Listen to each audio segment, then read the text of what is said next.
Namaste children. Today we are going to start the chapter Security in the Contemporary World. This is your 6th chapter according to new syllabus. So first of all we will see the meaning of security. Students, security means freedom from threats. We are at home or we are outside from the home. We are not secure at all. There are so many types of threats around us. For example, political threats, financial threats, it can be emotional also. So let's take the example.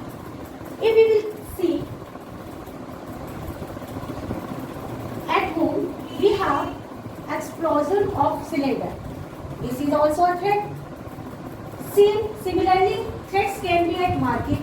For example, rail accident or plane crash, etc.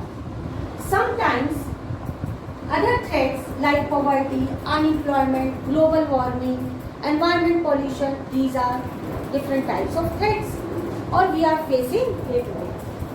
So we can say human existence and the life of a country are full of threats. Remember girls, our life, human life is full of threats. It can be of different types. In this chapter, we will concentrate the two notions of security. Traditional notion of security and the second is non-traditional notion of security. So first we will take the traditional notion of security. We can divide traditional notion of security in two parts. First is external threats and internal threats.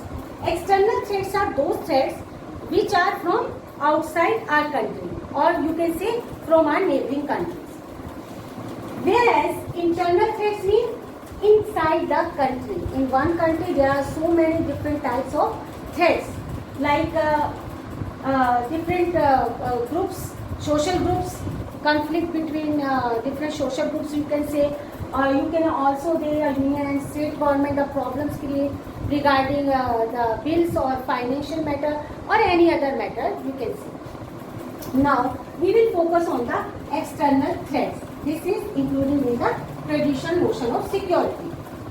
So here we will see the meaning of external threats is the threats from neighboring countries, especially from neighboring countries. And this means foreign military threats. Threats from military using different types of weapons or you can say bombs etc. And these types of military action of a country endanger the life of soldiers as well as the ordinary people.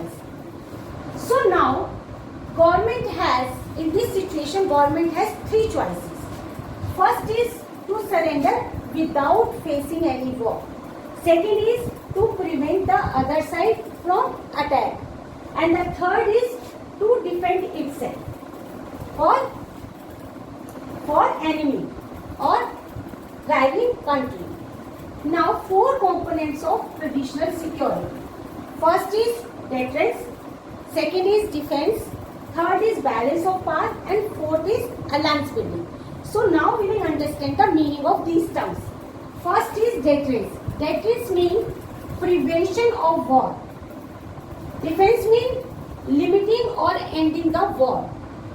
Balance of power means there should be balance between smaller and bigger countries in the world, because we know in our world different countries are there. Few are smaller, few are bigger, few are richer, few are weaker or poorer. So how can you balance the balance between the different countries?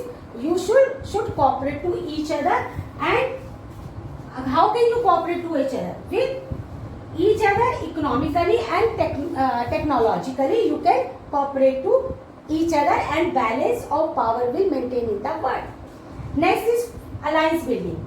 Alliance building means you can say coalition of states, two or more than two states, coalition between two or more states by signing treaties and agreement. As you have already studied the first chapter about the NPT treaty, START treaty between the USA and UNS.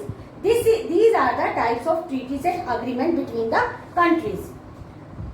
And based on national interest and can change when national interests change. Now we will take one example of this alliance building.